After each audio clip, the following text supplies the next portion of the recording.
On today's show, Jake the Rake, Jacob the Rake-a-Bacob, Jake Cronenworth and the San Diego Padres agreeing to a contract extension somewhat out of nowhere and by surprise. Whether or not it was a good deal for the Padres, what Jake Cronenworth does as a player, and what it means and might mean, or what it says about the future of the Padres. You know what you're listening to.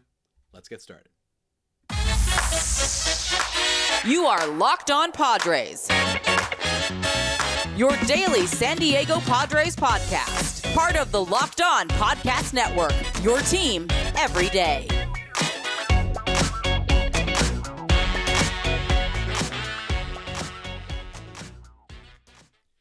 Greetings, ladies and gentlemen, and welcome to another edition of the Locked On Padres podcast, which is part of the Locked On Podcast Network, your team every day for Tuesday, April 4th. As always, I'm your host with sometimes, occasionally, but certainly not always, the most, Javier Reyes. You can follow me on Twitter at Javipeno, Javiipeno, for a bunch of nerdy tweets and occasionally Padres tweets. But if you only want Padres tweets, and if you are going to be no longer interested in following me after I lose my check mark, at LO_Padres if you want that, or Locked On Padres on YouTube if you want to see the Tatis bobblehead and whatever I'm rocking with the fit. Not going to lie, not a great fit today. But don't worry, I'm thinking that now that baseball is officially back, I'm going to start rocking some fits on the tube. So stay tuned for that, folks. As always, though, thank you for making Locked On Padres your first listen every day. Free and available on all platforms, including YouTube, like I said. And today's episode is sponsored by Game Time. Download the Game Time app, create an account, and use code LOCKEDONMLB for 20% off your first purchase. Last minute tickets, lowest prices, guaranteed. Go check out Game Time. They rule. You know what else rules, ladies and gentlemen? Big news out of nowhere. No matter who it is for. It's exciting. You love to talk about it. And that's what we're talking about on today's episode. Mr. Cronenworth, we are still not Cronenworthy. Even all these years later, we're still not worthy of Mr. Jake Cronenworth. Look, in baseball, this is what you love to see. A guy who is underrated as a prospect. Some people think he's okay. They're like, oh, cool. He can pitch to a degree. He can play short. He can play second. He's a utility man. Those type of guys that might play a couple games for you. You know what I mean? They might get called up to the majors and, maybe be a decent bench player.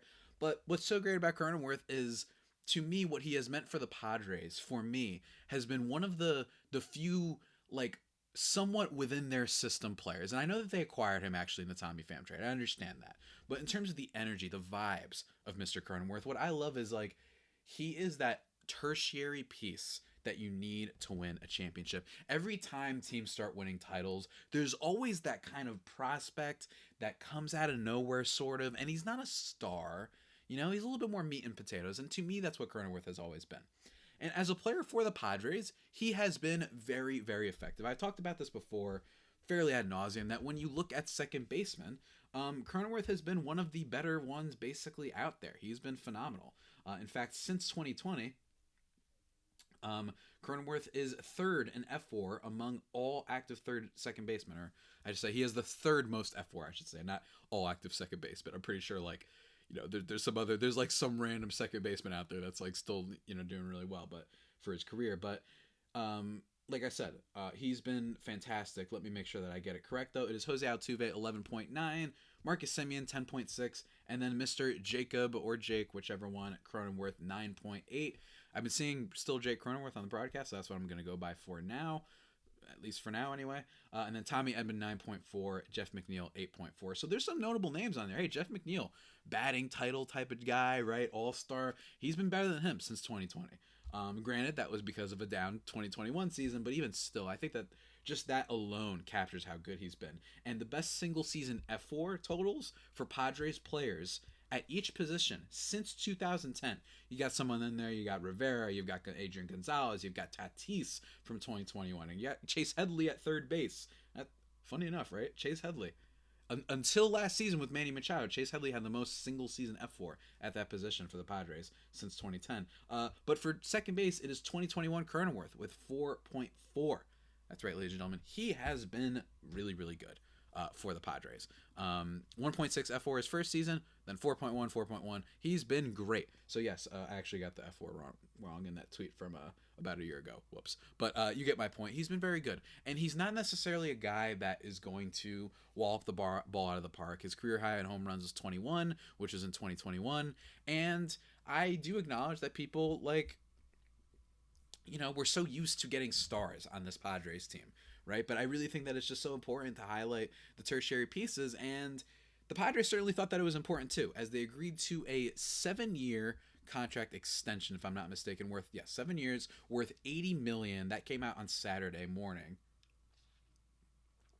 Woke up to that news just being like, what the heck? It was very random, and I think that it comes as a bit of a surprise, and we're going to talk about this a little bit later, considering that basically all the talk of the offseason, or at least the last couple of weeks of the offseason, has been whether or not the team's going to extend Juan Soto, considering all that they gave for him, considering that he's, Juan Soto. There's all sorts of things, and instead, Mr. Cronenworth ends up getting the extension.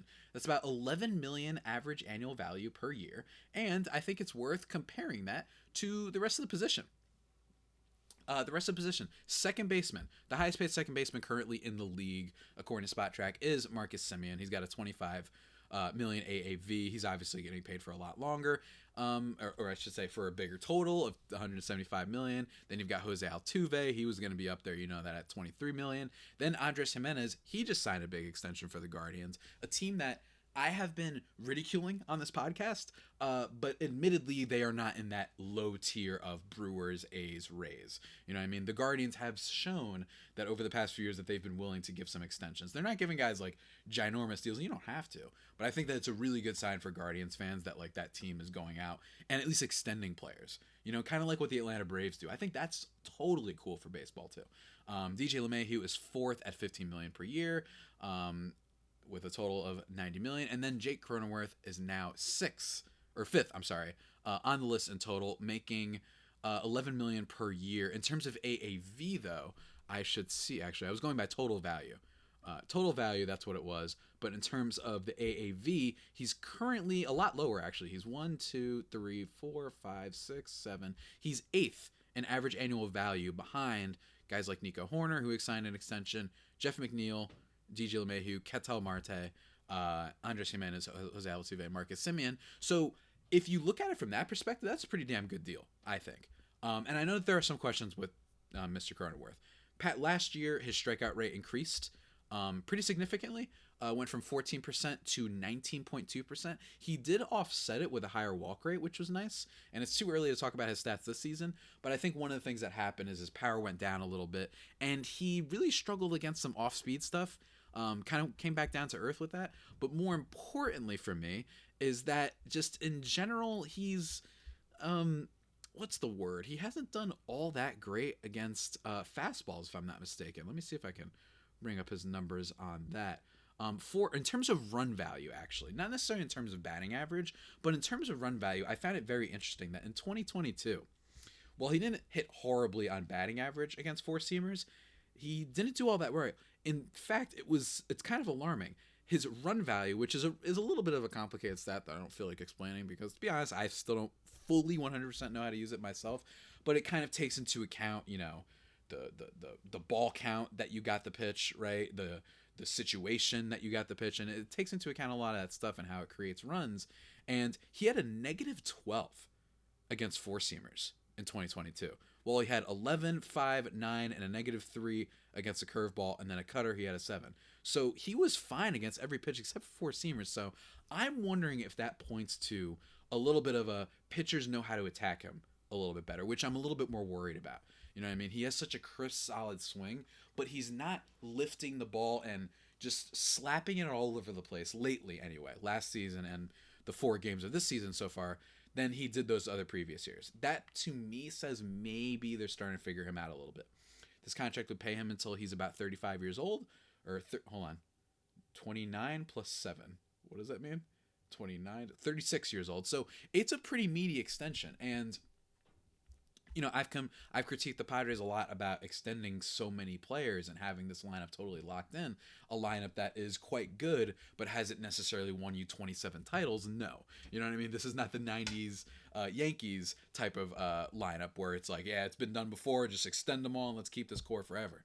Hasn't been the case with the Padres, so it is fair criticizing that. But overall, as a player, the other thing that Cronenworth does is great defense. Gotta love good defense. It is always something we appreciate on this podcast.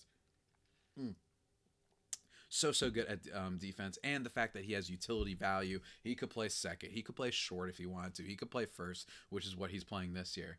I think that's why they gave Cronenworth the extension, and if you compare him to the rest of the position, it's not too bad. Not too bad whatsoever, but we're gonna have to see a little bit more from him. Man, if he can return to that 2020 2021 form, that would be great. Get the batting average up, get a little bit more power up there too. That would be awesome.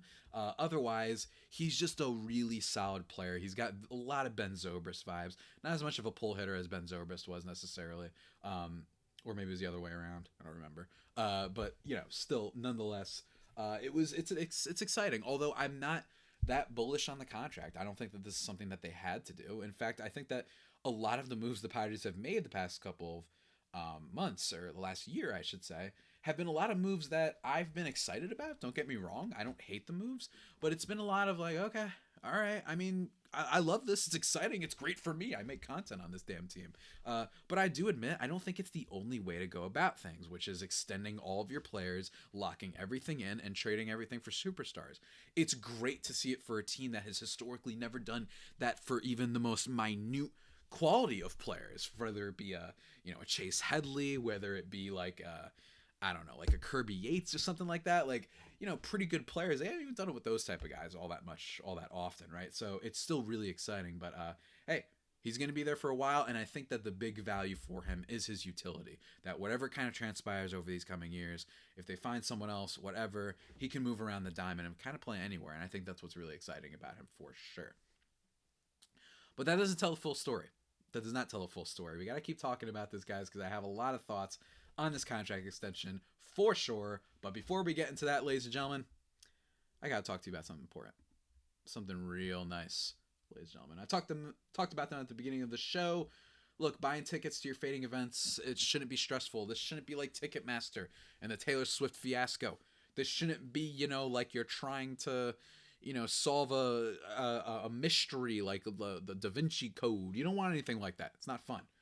Game Time, ladies and gentlemen, it's fast and easy for all sort of events. Buying tickets for sports, music, comedy, and theater near you with killer deals on last-minute tickets and their best prices guaranteed. You can stop stressing over the tickets and start getting hyped for the fun you will have. Love that. Love that very much, guys. Go check out Game Time very much. They've got flash deals and last minute tickets. It's easy to find stuff, which is very good. You can see the images of images of where your seat view is going to be, which is really helpful if you're just more of a visual learner like myself. Lowest price is guaranteed. Event cancellation protection, job loss protection. They got everything. Let me tell you, it's freaking fantastic. You don't have to plan that far in advance. They have deals on tickets right up to the day of the event. And exclusive flash deals for football, basketball, baseball, concerts, comedy, theater, and so much more. And you'll always get the best price. If you find tickets in the same section and row for less, Game Time will credit you 110% of the difference. It's the fastest growing ticket app in the country for a reason. And it's a really easy thing to remember. Game Time. Come on. Snag the tickets without the stress with Game Time, guys. Download the app, create an account, and use code LOCKEDONMLB for... Well, let's see here. That's right. That's all you got to do. You listen to the podcast. I give you a bonus. Locked On MLB. Use that code for $20 off your first purchase. Terms apply. But again, remember, create an account on the Game Time app and redeem code Locked On MLB for $20 off. Download it today. Last minute tickets. Lowest prices. Guaranteed. Game Time. Yeah. Just a friendly reminder, guys. You're listening to the Locked On Padres podcast. First listen every day, hopefully, for you folks out there.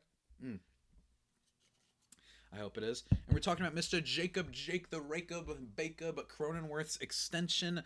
I talked about really quickly about the second baseman and that he's about 8th in that report and in terms of the AAV. Now, of course, I did mention that Nico Hoerner was going to be making more than him, but Nico Hoerner is only for 3 years. But even still, for the most part, while the years is probably a lot more than people would expect, right? The years is up there with Altuve and Jimenez and Marcus Semien. The more interesting thing is that Jake Cronenworth is playing first base, though. He is. And that's a really important thing to know. In terms of first baseman, the average annual value for Mr. Jacob Cronenworth at 11 million would be a lot lower. Don't get me wrong. The total, he's a lot lower too. Don't get me wrong. But he would be making behind Rhys Hoskins, who's still in arbitration and unfortunately missing the rest of the season. He was probably going to make more in free agency, so that stinks. And Max Muncy and Pete Alonso, who are going to get paid for sure. Vladdy Jr., he's going to get paid. Josh Bell just did. But aside from those guys, he's behind Freddie Freeman, Paul Goldschmidt, Joey Votto, Matt Olson, Anthony Rizzo, Jose Abreu. I mentioned Josh Bell. You got all those other guys. But here's the thing. I am wondering what this portends for the Padres' future. I am very curious to see as I take the little game time thing off the screen for my YouTube audience. If you're paying him to be a first baseman, Cronenworth leaves a lot to be desired. He doesn't hit for too much power, right? He has some questions with the fastball stuff, and he has some questions about off-speed things. I have questions about whether or not pitchers are, picking up on him. He's not going to hit for all that much power, especially compared to the other guys you saw there. As a second base utility guy who can play first sometimes and play short, I love it from that perspective. But I'm wondering, does this mean that the Padres think that there might be a first baseman in the future?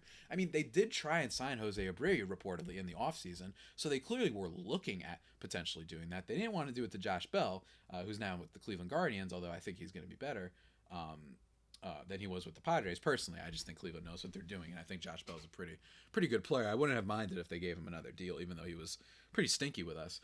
But he,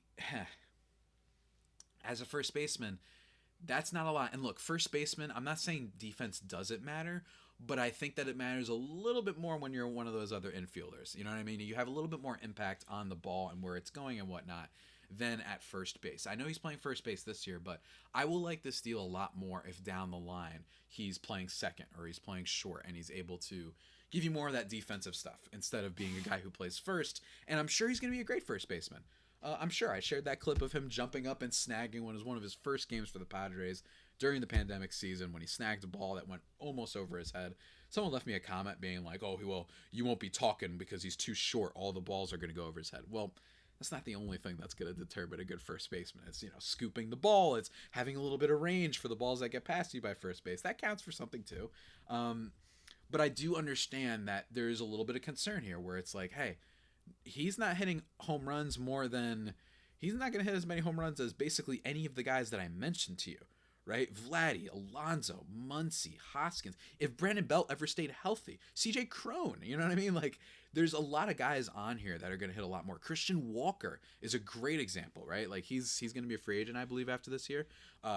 Man, that guy hits up for a metric ton of power. So this is where you get a lot of your power, and that's what worries me, is that the Padres may have a little bit of a weakness there, and you might be taking a little bit away from what he could potentially be doing in the infield with his defense, as opposed to what happens at first base, at least in my opinion.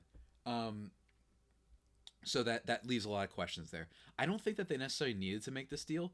I really, really like Cronenworth, but hey, you've got Jackson Merrill in the minors. But is it that they made this deal because they're wondering, wow, we don't have a farm right now. We're all in on our team right now. We just need to lock everybody up because it's not like there's going to be another player coming along. And in fairness, it's not like this is a stacked free agent class. It's basically guys like Aaron Nola, maybe Lucas Giolito if he figures things out, and then Shohei Ohtani being the giant, not even golden egg, but like platinum cosmic egg. I don't even know what to call him, right? Like for this free agency class. So I think the Padres are saying we just need to keep this guy because we don't think we're going to be able to find someone else. I wonder, if that could have been someone like Jackson Merrill down the line. I know he's been playing short, but maybe move him second. I don't know. But maybe they're just thinking about right now. But even still, 7-year extension is a lot. I don't know if you had to do this. That's just me. But I have questions. I have a lot of questions for sure. I think that, again, I already talked about his kind of overall skills. He's been solid as a player, but I want a little bit more than solid. I wish he was a little bit faster. That'd be great. He's not slow, but I wish he could use that speed a little bit better as a base runner. But, past last year, I mean, all the hard hit stuff wasn't as good, so I'm just really worried that this is a guy who is getting paid to play this position that his skills don't actually necessarily, the value just doesn't match. I've been talking a little bit too much and saying the same things, but you kind of get what I mean. But more importantly, this is my complaint. This contract extension worries me a little bit that the Padres are playing a little bit too loose, They're playing a little bit more spontaneously. And the big talk of this offseason has been the Juan Soto extension. Does this deal mean that they don't think that they're actually making that much headway there? I don't know. There's been rumors he's going to get $550. Jim Bowden of The Athletic threw out that he's going to get a 16-year deal, right? And it's complicated, my feelings on this, because Soto's a great player. But as I've been preaching for a long time, when the trade was about to be made, I said it on this podcast, I just did not think they had to do that. I know what people were saying, yeah, but it's Juan Soto. I know, and I still will say yes, but I don't think they had to. This is still a team that has stars. It had Manny Machado. It had Tatis.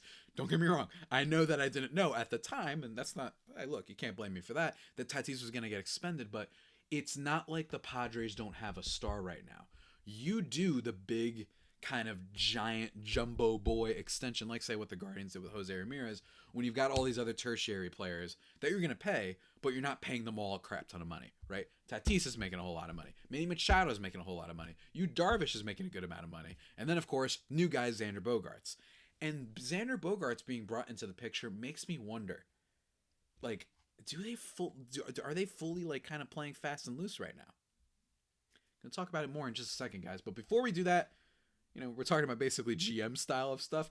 Ultimate Baseball GM. We've talked about it before. Look, if you want to pretend you're AJ Preller, Pro Baseball GM, man, go download this thing, man. I've always thought that I could be Billy Beane.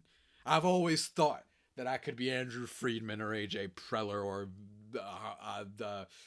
who's the guy in Philly? I blanked on him. He's great, though. I like this guy. Apparently, he's a really good guy. I'm blanking on Zembrowski. There we go. Right? I've always thought I can be one of the greats. You know what I mean? I've always thought that. Not really. I just watched Moneyball once. But if you want to pretend that you're one of the greats and see what it's like, guys, this app is really fun. And I'm a big video game fan, so I can definitely vouch for that side of things. For sure, I know what makes a good game go. You know what I mean? I know. And I like sim games. I really do. Like, they can be really addicting and fun. Game Developer Story on OG kind of iOS I was obsessed with that game for a while. I played it. I spent an entire weekend playing that thing once. But you can hire the right coaches and staff. You manage team finances. You have to scout and draft players, manage personalities and injuries, how that comes along. You got to build your depth and all that stuff. Navigate through free agency, all the ups and downs of a season, and you kind of create your own ballpark and stuff. It's really, really cool. So, guys, you should go check it out. Locked On Padres listeners, if you do go check it out, though, you get a 100% free boost to your franchise when using the promo code Locked On. Easy to remember, too. How about that? In the game store, so make sure to check it out. To download the game, just visit probaseballgm.com, scan the code, or look it up on the App Store or Google Play or what have you. That's probaseballgm.com. Ultimate Baseball GM. Start your dynasty today.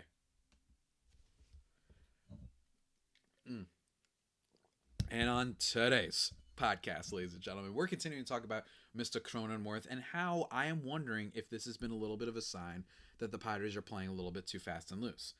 And the reason I say that is because, look, how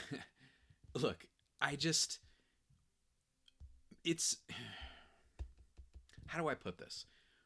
If you bring in Soto and then you sign Xander Bogaerts and extend Mr. Cronenworth, part of me is wondering now, and I'm going to say it.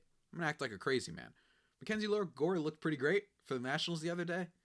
James Wood, top, basically unanimously considered one of the best prospects in baseball. Robert Hassel is good, but he's kind of fallen off, admittedly. You've got C.J. Abrams. He's out there. He's got a lot of potential, too. I know people have kind of fallen off on him a little bit, but, those are pieces.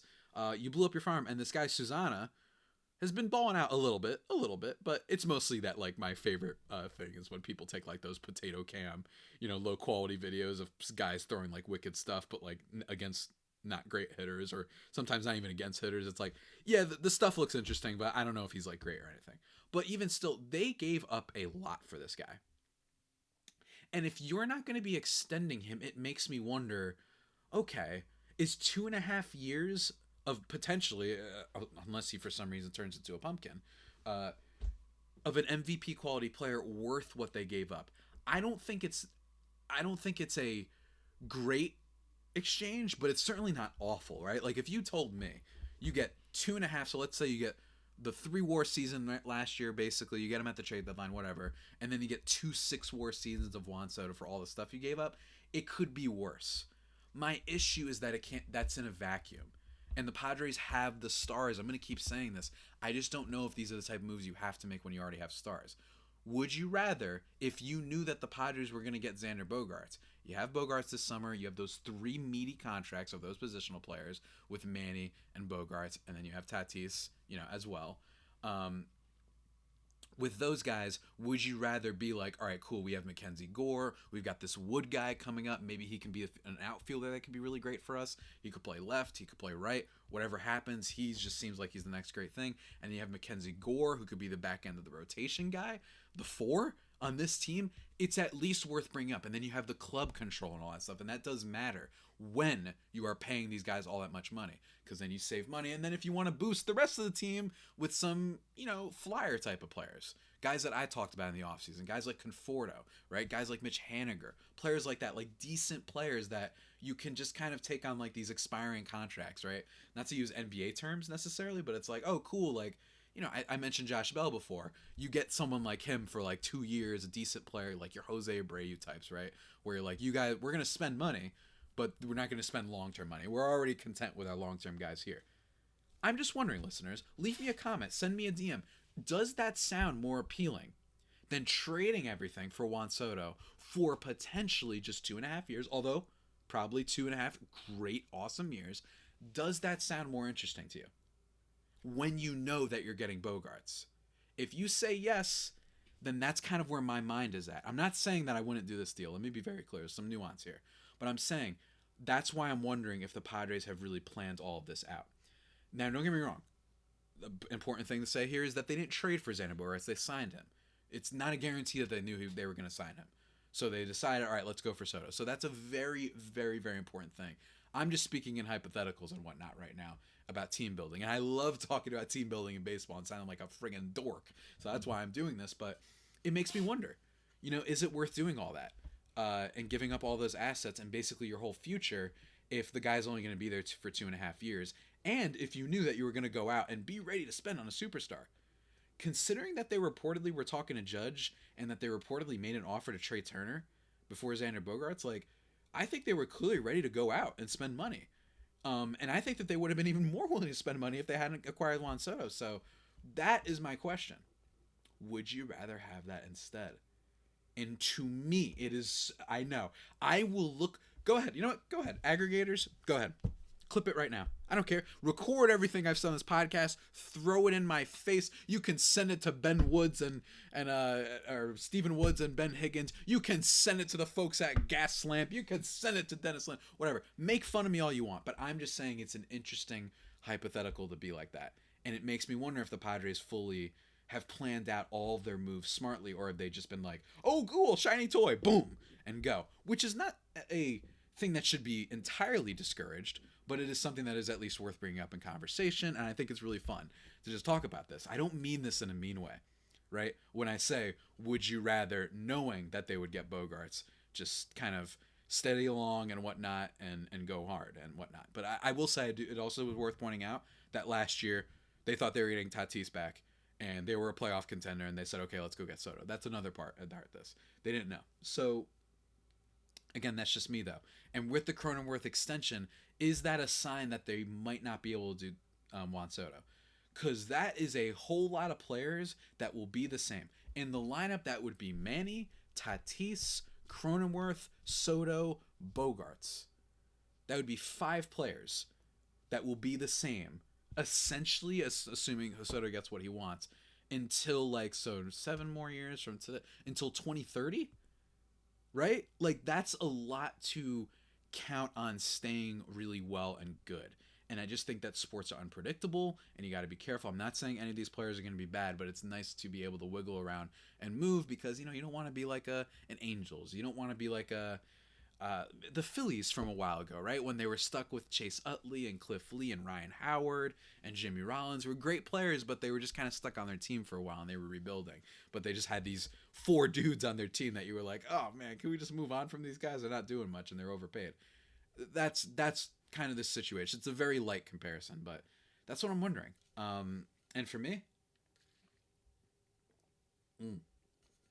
It's really tough to say, but that was kind of what came to mind for me, if that makes sense. I know that's was like pretzel. I took you on like a little Rhapsody with a pretzel ride and whatnot with that logic, but that's one of the things I thought about when the Cronenworth contract got announced. Like, do they know what they're doing in that respect? Did they think that they were going to be extending him and they're not? Is Soto asking for like 600 and they're like, whoa? You know what I mean? Like, are they just like, look, I know the Nationals like only offer you 455, but damn, dude, like maybe that's where they're at right now. You know, did that have a part to play in signing Banner Bogarts? I don't know. Maybe they don't want teams to know. Maybe they're going to secretly trade this guy at the deadline if they start stinking. I don't know, man. Like, I don't know. But that's not going to happen. But I don't know. I'm just wondering, do we know for sure that they have planned this out super well? I don't know for sure right now. I don't know for sure. And the last thing about this is if you're extending Cronenworth and you haven't done the Soto thing, does that mean the ultimate nuclear option? Weapon X, the platinum cosmic egg. Does this maybe allude to maybe the Padres are really going to make a run at that guy? I don't know. Obviously, Shohei Ohtani would be fantastic, but I'm just saying, guys, it is worth pointing out that it's a little bit weird that the way that they've gone about this. Just a little bit weird. And again, by the time you guys hear this episode, they might announce an extension. It's not impossible, but yeah, I'm a little bit worried from that respect. You got to be careful. You got to mix up some of these long-term contracts with some intermediary, 4-year guys and some young guys that you could keep on a decent payroll and whatnot. I'm not saying that that's a good thing with arbitration. I'm not trying to say that. I like when guys get paid, but just in terms of winning baseball games and how baseball owners will be eventually, they will stop spending $300 million a year on a team. They're not just going to keep going in perpetuity. So taking that into account, it's like a hypothetical salary cap versus, you know what I mean? Where it's like, all right, I know that they're not going to just keep spending forever, right? So take that into account. Let's monitor how much we're spending on players right now. That's just me, though. Sounds a little bit crazy, a little bit heady. If I was a little bit hipstery, if I was a little bit pretentious, my apologies, guys. But that's just my thought on it. But it's still really cool. I'm excited for it. And in a few years, if they have some new first baseman that comes along, if Jackson Merrill randomly translates there, if they make another trade, I don't know.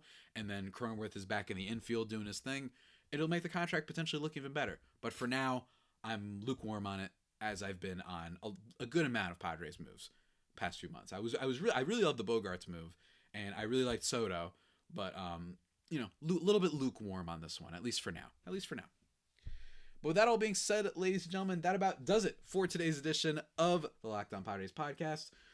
The only pod that may be better than the Padres themselves. Remember to subscribe to the podcast wherever you get your podcasts from. Follow me on Twitter at Javipeno, JAVIIPENO, at LO_Padres. Leave your comments and whatnot about what you think of the Cronenworth deal. I'd love to hear from you guys and talk about the team building stuff. There's probably something I'm missing that you guys will make a good point about, so feel free to do so. Tomorrow's episode, probably going to be with my boy Rylan Stiles, catching up on all the baseball goodness, and probably him asking me some very insulting question about the Padres and then making fun of me in general, because that's what he does. And then going to be talking about the D-back series as well. Hopefully, we've won the first game by now by the time you're listening to this. Until next time, stay safe, and of course, stay faithful, my Friar Faithful homies. Take care! Boom!